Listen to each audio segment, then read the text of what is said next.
কই যাইতাছো তুমি? ভিডিওর ক্যাপশন দেখে আপনারা এতক্ষণে বুঝেই গিয়েছেন যে আসলে এই ভিডিওটা কি নিয়ে হতে যাচ্ছে। এটা আসলে কক্সবাজারের পার্ট 1। আস্তে আস্তে সবগুলো পার্ট হচ্ছে আমি আপলোড করে দিব। তো ভিডিওটা স্টার্ট করছি। হ্যালো এভরিওয়ান, আসসালামু আলাইকুম। This is me Afsana Hussain Mim from your favourite page DM dreams. Again একটা সুন্দর একটা মিনি বলবো না, এটা একটা বড় ব্লগই হতে যাচ্ছে। এটা আরও কিছুদিন আগের ভিডিও, আমি এখন আপলোড দিচ্ছি। তো ওই দিন রাতে আমাদের 11টায় বাস ছিল। অনেকক্ষণ ওয়েট করার পর ফাইনালি বাস আসলো। দেন আমরা বাসে উঠে যাই সুন্দর করে। আবার ভিডিও স্টার্ট করে দিচ্ছি, কিছু কিছু ক্লিপ নিয়ে রাখছি হলো ব্লগের জন্য।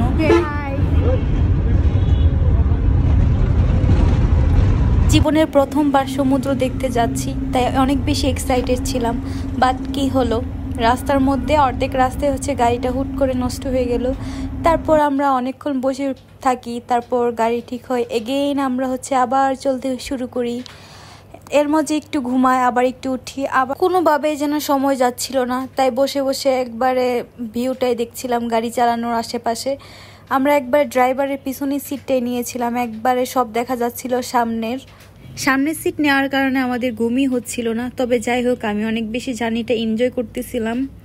তবে জীবনের প্রথমবার আমি সমুদ্র দেখব, এটার জন্য একটু এক্সাইটেড ছিলাম। এজন্য কোনো কিছুই যেন কিছু হার মানতেছে না। তারপর কুমিল্লায় হচ্ছে আমাদের বাসটা কিছুক্ষণের জন্য একটু ব্রেক নেয়।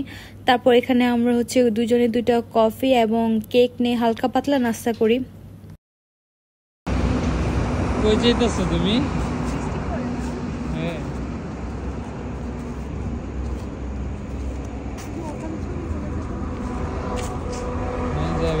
আমরা মেয়ে মানুষ ভাই, যেখানে একটু সুন্দর প্লেস দেখি ওখানে হলো ছবি তোলা শুরু করে দেই।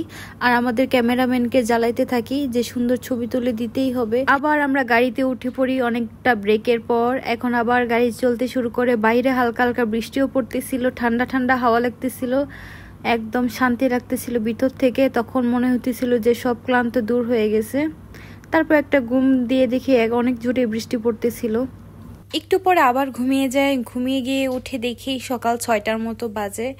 আর সকালের এই ফ্রেশ এয়ারটা যে কত বেশি ভালো লাগতেছিল এটা বলে বোঝানোর মতো না।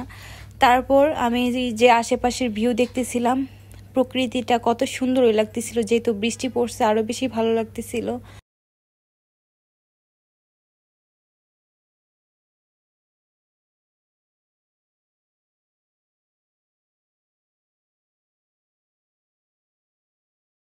যেহেতু আমাদের সারা রাতে কোনো ঘুম নেই, সেহেতু চেহারার অবস্থা একটু বাজে হবে, লিটারেলি পাগলের মতো লাগতেছিল।